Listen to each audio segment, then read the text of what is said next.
बरसात की रात थी। पहाड़ों के बीच बसे गांव धरवाड़ी में घना कोहरा फैल गया था। हवा में इतनी ठंड थी कि पुराने पीपल के पेड़ के पत्ते भी कांप रहे थे।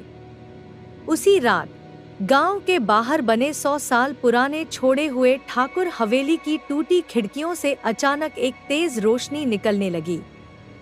लोग कहते थे, उधर जो भी जाता है वापस नहीं लौटता।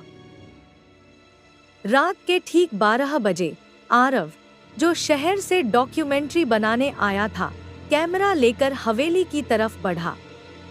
उसका मानना था कि भूत प्रेत जैसी कोई चीज नहीं होती। लेकिन जैसे ही उसने हवेली का दरवाजा धक्का देकर खोला, भीतर से एक अजीब ठंडी हवा उसके चेहरे से टकराई, जैसे किसी ने उसके कान के बिल्कुल पास सांस ली हो।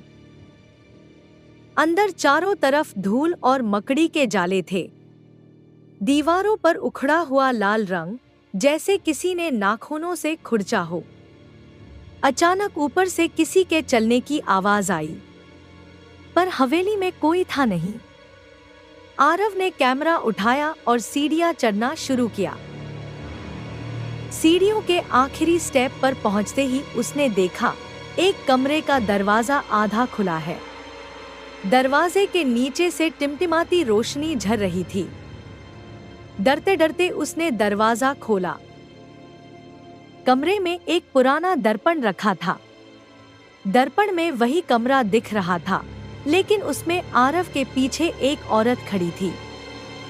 सफेद साड़ी में, लंबे बाल और बिना चेहरा। आरव ने डर के मारे पीछे मुड़कर देखा। पीछे कोई नहीं था, लेकिन दर्पण में वो औरत धीरे धीरे उसकी तरफ बढ़ रही थी। अगले ही सेकंड दर्पण की कांच अचानक टूट गया और कमरे में एक चीख गूंज उठी, वापस जाओ। आरव भागते हुए नीचे आया, लेकिन हवेली का मुख्य दरवाजा बंद था, जैसे किसी ने बाहर से ताला लगा दिया हो। पीछे से पायल की खनकते हुए कदमों की आवाज नजदीक आती जा रही थी। उसकी सांसें तेज हो गई। उसने खिड़की तोड़कर बाहर छलांग लगाई और किसी तरह गांव पहुंचा। गांव वालों ने जब उसे देखा, उसका चेहरा नीला पड़ चुका था, आंखें फटी हुईं। अगले दिन गांव वाले हवेली पहुंचे। आरव का कैमरा वहां पड़ा था, लेकिन फुटेज में, आखिरी रिकॉर्डिंग में, सिर्फ एक